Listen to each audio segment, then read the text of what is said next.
വോട്ടുകൊള്ള നടക്കുന്നു എന്ന രാഹുലിന്റെ ആരോപണങ്ങൾക്ക് കൃത്യമായ മറുപടിയുമായി തെരഞ്ഞെടുപ്പ് കമ്മീഷൻ. രാഹുലിൻ്റേത് രാഷ്ട്രീയ കളിയെന്നും വ്യാജ ആരോപണങ്ങളിൽ ഭയക്കുന്നില്ല എന്നും കമ്മീഷൻ വാർത്താസമ്മേളനത്തിൽ അറിയിച്ചു. തെരഞ്ഞെടുപ്പ് പ്രക്രിയയിൽ രാഷ്ട്രീയ ഭേദമില്ല. തെരഞ്ഞെടുപ്പ് കമ്മീഷന്റെ പ്രവർത്തനങ്ങൾ സുതാര്യമാണ്.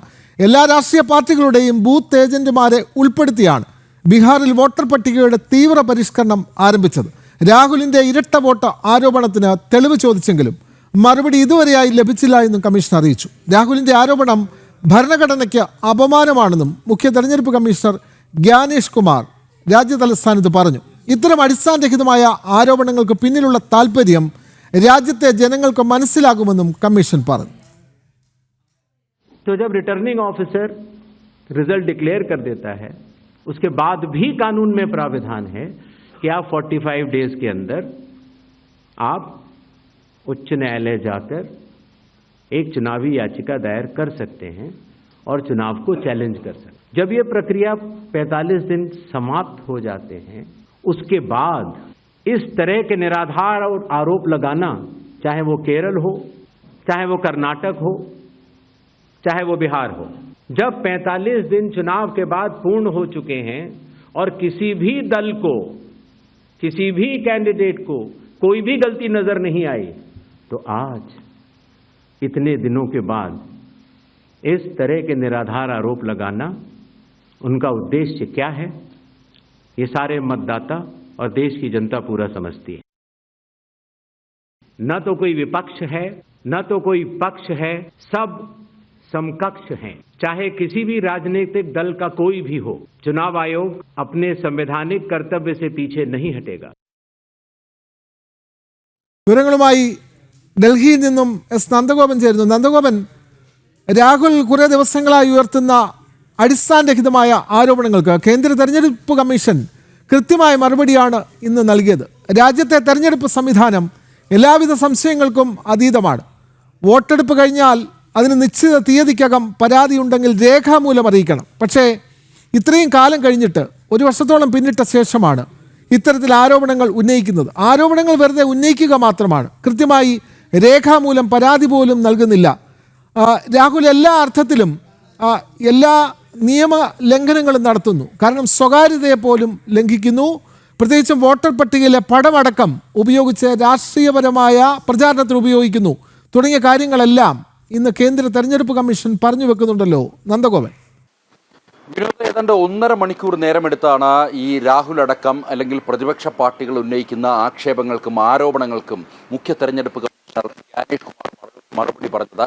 ഇതിൽ അദ്ദേഹം വ്യക്തമാക്കുന്നത് തെരഞ്ഞെടുപ്പ് കമ്മീഷന്റെ പ്രവർത്തനങ്ങൾ സുതാര്യമാണ് എന്നുള്ളതാണ്. തെരഞ്ഞെടുപ്പ് കമ്മീഷൻ ഒരു തരത്തിലും ഏതെങ്കിലും തെരഞ്ഞെടുപ്പ് കമ്മീഷന്റെ വാതിലുകൾ എപ്പോഴും എല്ലാവർക്കും ഒരേപോലെയാണ് തുറന്നിട്ടിരിക്കുന്നത്. തെരഞ്ഞെടുപ്പ് കമ്മീഷനിൽ രജിസ്റ്റർ ചെയ്ത എല്ലാ പാർട്ടികളെയും ഒരേപോലെ തന്നെയാണ് കമ്മീഷൻ നോക്കിക്കാണുന്നത് എന്നുള്ളതാണ് പ്രധാനമായും ഇപ്പോൾ ഇതുമായി ബന്ധപ്പെട്ട് തെരഞ്ഞെടുപ്പ് കമ്മീഷൻ വ്യക്തമാക്കിയത്. മാത്രമല്ല, രാഹുലിന്റെ ആരോപണങ്ങൾക്ക് കൃത്യമായ മറുപടിയും തെരഞ്ഞെടുപ്പ് കമ്മീഷന്റെ ഭാഗത്തു നിന്നുണ്ടായി. അതായത് തെരഞ്ഞെടുപ്പ് കഴിഞ്ഞ് 45 ദിവസത്തിനുള്ളിൽ ആ തെരഞ്ഞെടുപ്പ് സംബന്ധിച്ച് ഏതെങ്കിലും തരത്തിലുള്ള പരാതികളോ ആക്ഷേപങ്ങളോ ഉണ്ടെങ്കിൽ ഇത് സംബന്ധിച്ച് കോടതിയിൽ ഹർജി ഫയൽ ചെയ്യുവാനുള്ള എല്ലാ അധികാരങ്ങളും രാഷ്ട്രീയ പാർട്ടികൾക്കുണ്ട്. എന്നാൽ ഈ കേരളത്തിലാണേലും അതേപോലെ തന്നെ കർണാടകത്തിലാണേലും ബീഹാറിലാണേലും ഇതുമായി ബന്ധപ്പെട്ട് തെരഞ്ഞെടുപ്പ് കഴിഞ്ഞതിന് ശേഷം ഒരു തരത്തിലുള്ള പരാതികളും ഉണ്ടായിരുന്നില്ല.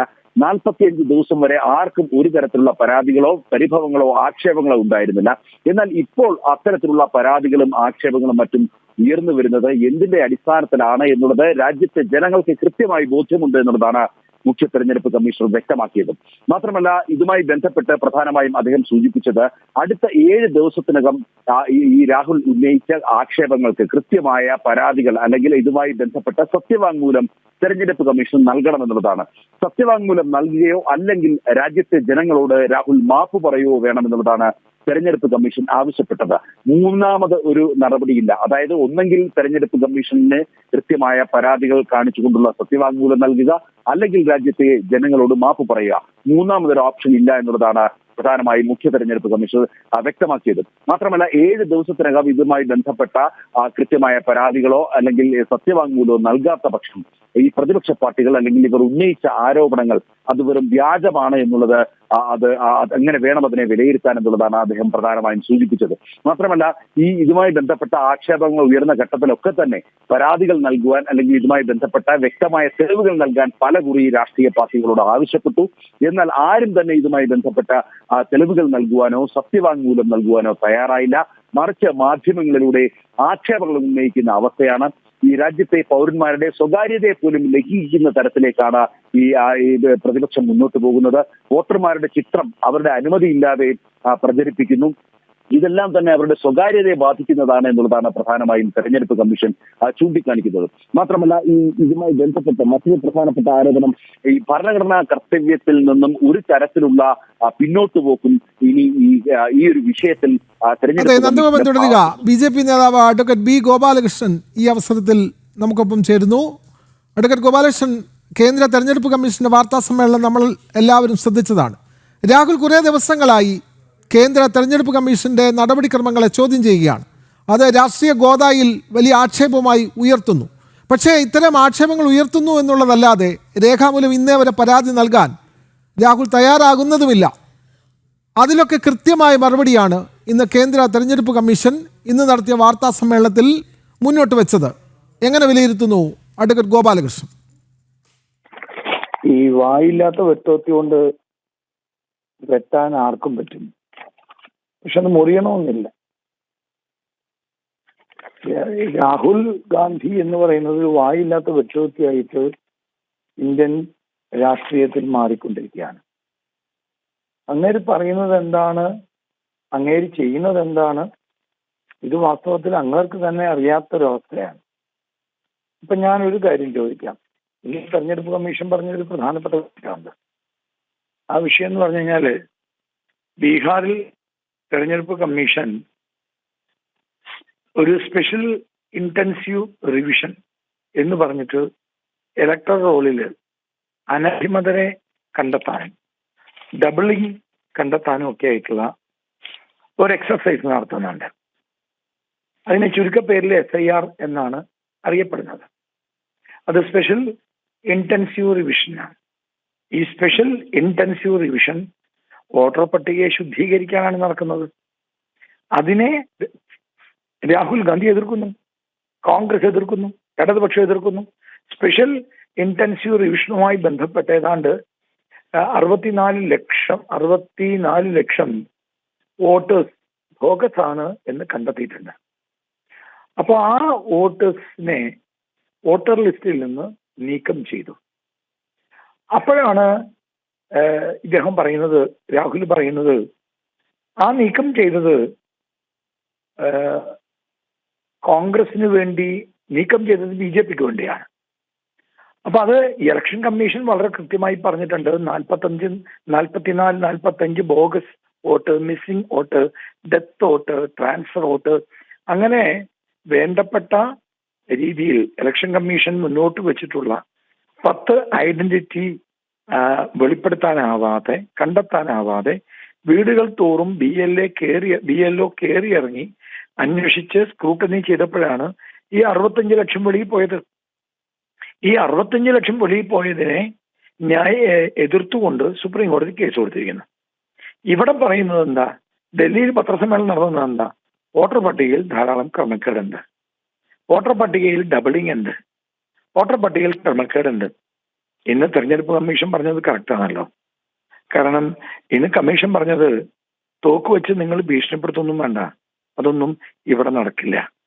ഒരുപക്ഷെ രാഹുൽ ഗാന്ധിയോട് പറഞ്ഞു കൊടുത്ത നമ്മുടെ അമേരിക്കൻ ഡീപ് സ്റ്റേറ്റുകൾ ബംഗ്ലാദേശിൽ നടന്നതായിരിക്കാം പറഞ്ഞു കൊടുത്തിട്ടുണ്ടാവുക.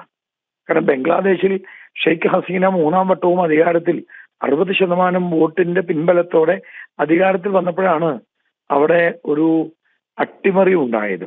ആ അട്ടിമറിയുടെ അടിസ്ഥാനം എന്ന് പറയുന്നത് ഈ വോട്ടർ പട്ടിക തന്നെയായിരുന്നു.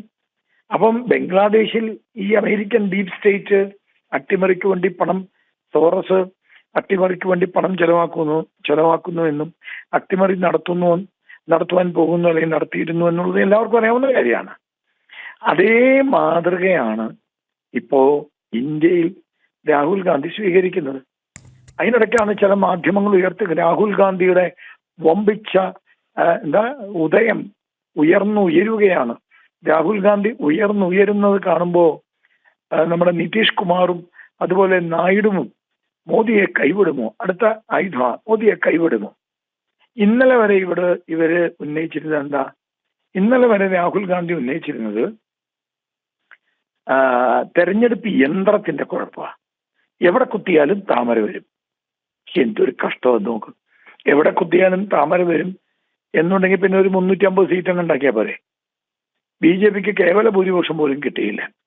അപ്പൊ കേവല ഭൂരിപക്ഷം പോലും കിട്ടാത്ത ഒരു തെരഞ്ഞെടുപ്പിൽ സഖ്യകക്ഷികളെ കൂട്ടുപിടിച്ചുകൊണ്ടാണ് ഇന്ന് എവിടെ ഭരിക്കുന്നത്. കുത്തിയാലും താമര വരുമെങ്കിൽ കർണാടകയിൽ അങ്ങനെ സംഭവിച്ചില്ല, തമിഴ്നാട്ടിൽ അങ്ങനെ സംഭവിച്ചില്ല, ബംഗാളിൽ അങ്ങനെ സംഭവിച്ചില്ല, രാജസ്ഥാനിൽ അങ്ങനെ സംഭവിച്ചില്ല. ഞാൻ ഗോപാലകൃഷ്ണൻ പറയുന്നത് അല്ല, അതിനേക്കാൾ ദിവസം ഞാൻ ഈ സംസ്ഥാന തെരഞ്ഞെടുപ്പിലൊക്കെ വിടപ്പാ.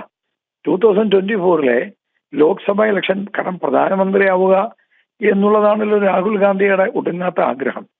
അപ്പോ ഈ ലോക്സഭാ തെരഞ്ഞെടുപ്പിൽ BJPക്ക് ഭൂരിപക്ഷം കിട്ടിയിട്ടില്ലല്ലോ. എവിടെ കുത്തിയാലും താമരയാണെങ്കിൽ ഒരു 400 സീറ്റ് അങ്ങ് അടിച്ചെടുക്കാമായിരുന്നില്ലേ? പറയുന്നതിന് ഒരു ബാലിശമായ ആരോപണമാണ്. ഓരോ പ്രാവശ്യവും ഓരോന്ന് കൊണ്ടുവരും.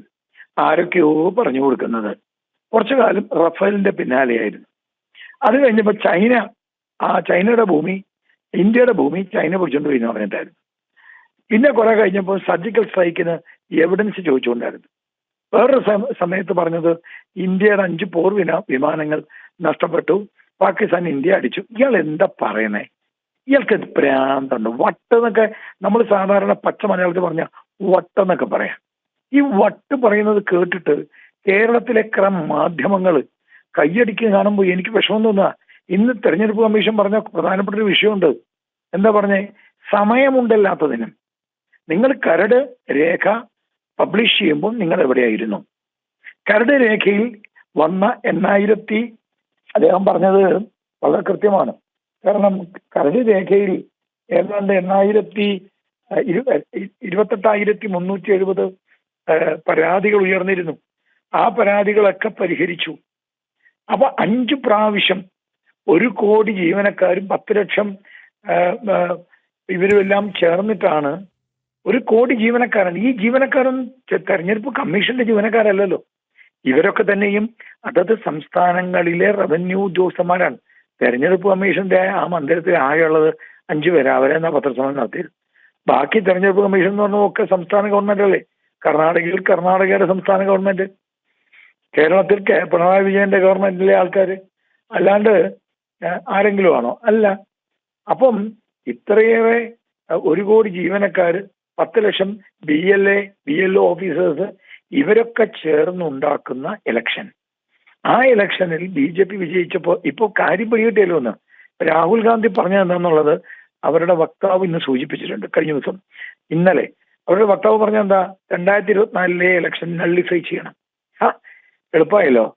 അതായത് ഒരു തെരഞ്ഞെടുപ്പിന്റെ പ്രക്രിയയിൽ എന്തൊക്കെ ചെയ്യണോ അതൊക്കെ ചെയ്യാനുള്ള അവസരമുണ്ട്. ഈവൻ തെരഞ്ഞെടുപ്പ് കഴിഞ്ഞ് 45 ദിവസത്തിനുള്ളിൽ പരാതിപ്പെടാം, കോടതിയിൽ പോവാം. ഇതൊന്നുമില്ല. 1 വർഷം കഴിഞ്ഞു. 2004 കഴിഞ്ഞിട്ട് ഇപ്പോൾ 1 വർഷമായില്ലേ? തെരഞ്ഞെടുപ്പ് കഴിഞ്ഞ് 1.25 വർഷമായി. ഇപ്പോഴാണ് തെരഞ്ഞെടുപ്പിൽ ഇതാണ് തെരഞ്ഞെടുപ്പിൽ കുറെ വോട്ടേഴ്സ് ഉണ്ട്. ഇപ്പം ഉദാഹരണം, ഇന്ന് രസകരമായ ഒരു സംഭവം ഉണ്ടായി. കാരണം ഒരു തലക്കെട്ട് കിട്ടാൻ, ആ തലക്കെട്ടിന് വേണ്ടി മാത്രം ഒരു ചോദ്യം ചോദിച്ചു കേരളത്തിലെയും പ്രമുഖമായ ഒരു ചാനലിന്റെ അവതാരകൻ. തെരഞ്ഞെടുപ്പ് കമ്മീഷൻ ഒന്നും മൈൻഡ് ചെയ്ത് പോലും ചെയ്തില്ല. കാരണം അവർക്ക് ഇതൊക്കെ മനസ്സിലാവുമല്ലോ എന്ന്. സുരേഷ് ഗോപിയുടെ തെരഞ്ഞെടുപ്പ് വീണ്ടും എന്താ പറയാ തെളിവ് പരിശോധിക്കും എന്നൊക്കെ കിട്ടാൻ വേണ്ടിയിട്ടായിരിക്കും. നിങ്ങളെന്തായാലും ആലോചിച്ച് നോക്ക്. 75,000 വോട്ടിന് ജയിച്ച ഒരു മനുഷ്യൻ അവിടെ ഇവിടെ എവിടെങ്കിലും ആയിട്ട് ഡബിളിങ് വോട്ടുണ്ട്. അയാളുടെ ഭാര്യയ്ക്കും മക്കൾക്കും ഇവിടെ വോട്ടുണ്ട്. അല്ലെങ്കിൽ സുരേഷ് ഗോപിക്ക് വേണ്ടിയിട്ട് കുറെ ആളുകൾ ഇവിടെ വന്ന് വോട്ട് ചെയ്തു. വന്നൂന്ന് സുരേഷ് ഗോപിയെ ഇഷ്ടമുള്ള ആളുകൾ, ഇന്ത്യയിൽ എവിടെയും താമസിക്കുന്ന ആളുകൾക്ക് 6 മാസം ഈ തൃശ്ശൂരിൽ വന്ന് ചേർന്ന് നിന്ന് അതിന്റെ രേഖ ഉണ്ടാക്കി വോട്ട് ചെയ്യാം. അതിലെന്താ തെറ്റ്? അവര് സുരേഷ് ഗോപിക്ക് വോട്ട് ചെയ്യുക, അപ്പുറത്ത് പോയിട്ട് ആലത്തൂർ വോട്ട് ചെയ്താൽ അത് തെറ്റാണ്. അത് കള്ളവോട്ടെന്ന് പറയും. ഇതിനെ കള്ളവോട്ടെന്ന് പറയാൻ പറ്റുമോ? ഇനി ഇവരുടെ അല്ലാത്ത വേറൊരാളുടെ വോട്ട്, ഇപ്പൊ ഗോപാലകൃഷ്ണൻ, ഞാൻ എന്റെ പേരിൽ വേറൊരാൾ നിങ്ങൾ വോട്ട് ചെയ്താൽ അത് കള്ളവോട്ടാണ്. നിങ്ങളുടെ പേരിൽ ഞാൻ വോട്ട് ചെയ്താൽ അത് കള്ളവോട്ടാണ്. ഇതങ്ങനെയല്ലല്ലോ. ഇവിടെ കള്ളവോട്ടെന്ന് എങ്ങനെ പറയാൻ പറ്റുക? അപ്പൊ വായി തോന്നുന്നത് പ്രചരിപ്പിക്കുക. വായി തോന്നുന്നത് പറയുക, അതൊക്കെ ഏറ്റുപിടിക്കാൻ വേണ്ടി മലയാളി ഈ കേരള നാളത്തിൽ കുറെ വൃത്തികെട്ട മാധ്യമങ്ങൾ, എനിക്ക് വളരെ വിഷമം തോന്നുക, ജനം ഒഴിച്ച് വേറൊരു മാധ്യമവും സത്യം പറയാൻ തയ്യാറാവുന്നില്ല. വളരെ വ്യക്തമാണ്. അഡ്വക്കേറ്റ് ബി ഗോപാലകൃഷ്ണൻ ഈ അവസരത്തിൽ പ്രതികരിച്ചതിന് വളരെയധികം നന്ദി. കേന്ദ്ര തെരഞ്ഞെടുപ്പ് കമ്മീഷൻ നടത്തിയ വാർത്താ സമ്മേളനത്തിൽ കൃത്യമായ മറുപടിയാണ് രാഹുലിന് നൽകിയത്. അടിസ്ഥാനരഹിതമായ ആരോപണങ്ങൾ രാഹുൽ ഉന്നയിക്കുകയാണ് എന്നുള്ള അഭിപ്രായമാണ് അഡ്വക്കേറ്റ് ബി ഗോപാലകൃഷ്ണൻ മുന്നോട്ട് വെച്ചത്.